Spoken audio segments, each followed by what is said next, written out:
Hai, nama saya Rossi, saya seorang business leader. Selamat datang di different episode yang baru, di mana di sini saya akan membagi tentang hal berbeda apa saja yang saya lakukan selama memimpin sebuah perusahaan.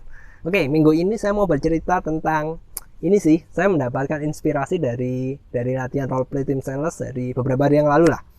Jadi gini, mereka seperti biasa berlatih. Kali ini mereka itu berlatih tentang handling objection. Nah, yang menarik yang ingin saya bagikan adalah salah satu tim sales saya, dia bisa mengeluarkan sebuah senjata itu yang cukup menarik. Nah, kenapa cukup menarik? Ini merupakan hal yang saya ajarkan kepada dia, tapi bukan dalam bukan dalam sebuah training resmi. Jadi dulu lama sekali, berbulan-bulan yang lalu dia sempat tanya, Pak, saya mendapati kendala seperti ini dari objection customer seperti ini, saya harus gimana? Nah, itu karena cuma sesi tanya jawab biasa ya percakapan biasa ya, akhirnya saya kasih tahu, oke, triknya kamu bisa gini nih, selesai. Ternyata kemarin dipakai sama dia, dan hasilnya ketika role play kan dengan orang lain bukan dengan saya, itu cukup kena banget, sehingga ketika dia handling objectionnya itu bisa jauh lebih bagus. Nah, hari ini saya akan bagikan apa. Jadi gini, yang dialami kemarin ketika role play adalah si orang yang berperan sebagai customer itu dia objectionnya seperti ini. Jadi situasinya gini, sudah dijelaskan tentang fitur dan benefit produk yang sesuai dengan permasalahan si customer tadi. Lalu si customer itu ketika ditanya, jadi gimana Pak? Apa langkah kita selanjutnya? Dan si customer jawab kurang lebih seperti ini. Oke, kalau gitu saya pikirkan dulu Pak. Nah, kalau Anda mendapati kasus ketika Anda berjualan, lalu Anda dibilang customer, oke, saya pikirkan dulu. Bagaimana cara Anda menjawabnya? Nah, rata-rata kebanyakan sales itu bingung kalau digituin, dan akhirnya dia menyerah. Ya udah, pulang deh, kasih waktu si customer. Padahal menurut riset 75% dari apa yang kita bicarakan hari ini itu kemungkinan besar tuh si customer akan lupa. Nah, sehingga hal yang seharusnya kita lakukan, kita harus closing si customer tadi di waktu itu. Nah, sebelum lanjut saya jelaskan dulu, maksud saya closing itu bukan untuk si customer beli. No. Setiap kali kita pertemuan, setiap kali kita ketemu customer, entah itu telepon, chat, ya meeting personal, apapun itu, harus selalu closing. Tapi yang dimaksud closing itu bukan closing jualan, tapi closing adalah Anda mendapatkan apa target Anda hari itu. Nah, kayak tadi, closing yang saya maksud harus di closing hari itu adalah si customer itu sudah tidak punya objection. Ingat, bukan belinya, tapi dia tidak punya objection. Beda loh ya, kalau closing yang zaman dulu yang banyak dipakai sales itu, closing artinya itu beli. Tapi kalau saya, closing adalah target yang harus didapatkan di pertemuan itu. Nah, di role play tadi targetnya apa? Ya setidaknya si customer itu sudah tahu, paham fitur dan benefitnya, sehingga dia tidak ada objection. Dan ketika ada objection tadi, saya pikirkan dulu deh. Nah, itu yang harus di closing, harus selesai. Kenapa? Kalau enggak diselesaikan hari itu juga, customer lupa kok. Dan besoknya kita akan mengulang hal yang sama, sehingga itu membuang waktu. Nah, itu penyebabnya. Kenapa kok harus diselesaikan? Lalu gimana caranya? Nah, ini real stuff-nya nih. Hal yang dilakukan kurang lebih seperti ini. Oke, ini deh. Saya akan kemana dulu. Oke Pak, saya pikirkan dulu ya, kasih saya waktu. Nah, saya salesnya nih sekarang. Oh gitu ya Pak, oke. Pak, ngomong-ngomong, biasanya nih Pak, kalau customer bilang seperti itu, saya pikirkan dulu, itu biasanya ada dua kemungkinan. Yang pertama adalah dia belum yakin dengan produk yang saya tawarkan, atau kedua, dia sebenarnya tidak tertarik tapi sungkan ngomong itu ke saya. Bapak yang mana? Nah, cara saya kurang lebih kata-katanya juga seperti itu. Dan ketika ditanya seperti itu, biasanya customer itu akan menjawab satu atau dua.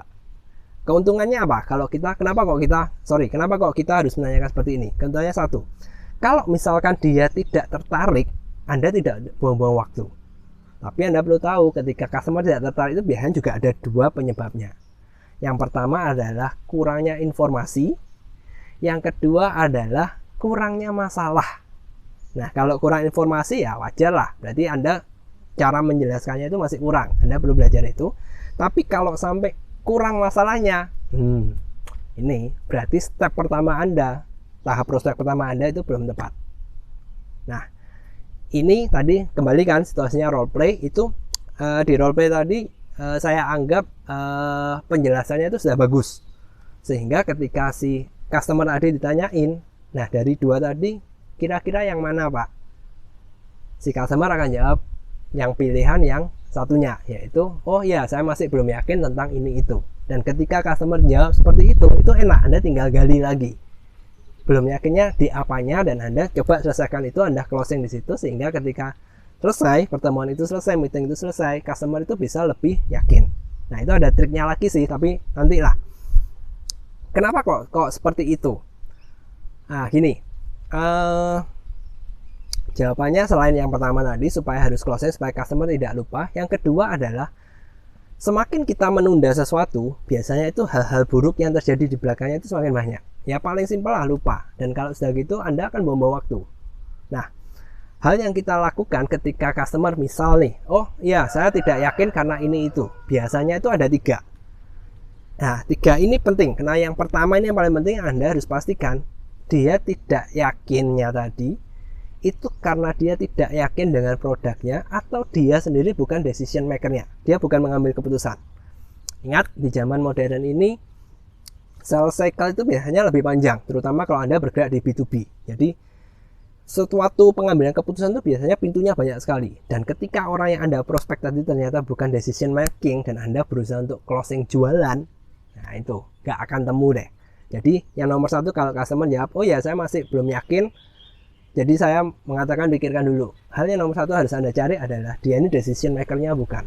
Kalau iya silakan lanjut terus, kalau enggak Anda masih tahu decision makernya sebenarnya siapa. Alternatifnya kalau misalkan nih kita lanjut nih, dia decision makernya, sehingga kita lanjut. Oke, 2 hal sisanya yang perlu Anda pastikan adalah 1, produknya ini cocok nggak dengan kebutuhannya dia. Nah kalau ini sampai nggak cocok, berarti kembali proses di awal, prospek di awal ini pasti ada salah sehingga Anda miss. Itu berarti Anda harus mengulang lagi prospek dari awal. Tapi kalau ternyata cocok, berarti alternatif yang ketiganya dia masih belum yakin, biasanya karena kembali masalahnya itu belum berat. Nah, dan ini juga kembali ke bagian prospek, karena semakin berat berat masalah si customer itu biasanya lebih enak mengambil keputusan. Jadi gini, istilahnya ini timbangan ya. Ketika masalahnya itu enteng, dia naik ke atas, dan produk yang Anda tawarkan itu harganya cukup lumayan, ya biasanya dia kan nggak akan beli. Imbang 50-50, tapi ketika masalahnya semakin banyak, dirasa semakin berat, ini biasanya lebih gampang. Jadi kalau customer seperti tadi dia nggak yakin, Anda pasti cek dulu, 1 dia decision makernya bukan, kedua produknya cocok nggak dengan yang dicari, yang ketiga adalah masalahnya seberat apa. Hal yang ketiga ini mungkin yang paling susah, karena ternyata saya mendapati tidak semua orang bisa mengimplementasikannya. Bahkan saya pun juga sering ngeluh, wah angel Pak, nyari masalah berarti masalah itu susah. Jadi ya itu step by step lah, belajar. Nah tapi setidaknya hari ini yang mau saya bagikan adalah Anda tahu ketika customer mengeluarkan objection, ya saya pikirin dulu deh, Anda tahu Anda harus ngapain. Bukan dibiarkan, tapi Anda harus menyelesaikan saat itu juga. Anda bisa mengkualifikasi lewat tadi. Biasanya nih Pak, kalau orang bilang gitu itu ada 2 kemungkinan. Yang pertama adalah dia nggak yakin masihan dengan apa yang saya tawarkan, produk ini itu. Atau yang kedua sebenarnya dia tidak minat tapi sungkan ngomong sama saya Pak. Nah, hal yang harus Anda perhatikan kalau Anda menggunakan cara ini adalah intonasi nada dan pilihan kata. Tadi saya sudah contohkan, saya intonasinya yang kedua yang biasanya dia tidak minat tapi sungkan sama saya. Saya tersenyum, saya seperti bercanda, sehingga itu tidak offend, tidak menyerang ke customer. Tapi customer bisa lebih relax dan harapannya dia bisa lebih terbuka. Nah, jadi selain jawabnya apa, kata-katanya apa, Anda perlu perhatikan intonasinya. Kalau Anda yang kaku kayak gimana ya? Oh gini, Pak, biasanya itu kalau orang bilang pikirkan dulu itu ada 2. Yang pertama itu dia nggak yakin, itu cocok nggak. Yang kedua itu dia nggak mau beli tapi sungkan sama saya. Beda kan sama yang awal tadi, kayak tadi saya bilang, Pak biasanya ada 2. Yang satu itu dia belum yakin dengan produk ini, atau yang kedua sebenarnya dia itu tidak minat tapi sungkan nolak sama saya. Yang mana Pak? Beda kan? Nah itu, jadi kata-katanya seperti itu, tapi Anda perlu latihan juga di intonasinya, karena kalau ya kata-katanya cocok, intonasinya nggak cocok, ya hasilnya nggak dapet deh, seperti itu. Oke, sampai di sini dulu Be Different hari ini. Ya suara saya agak gini, nggak enak karena agak bindeng. Jadi ya ini dulu. Sebenarnya sih saya mau melanjutkan yang tadi, Dan kalau yang ketiga tidak cukup masalahnya, bagaimana caranya itu ya entarlah, masih ada beberapa hal yang menarik sih sebenarnya dari roleplay tim saya kemarin, tapi ya minggu depan lah, suara saya sudah kayak gini. Oke, jadi sampai gitu dulu video hari ini, sampai jumpa di minggu depan.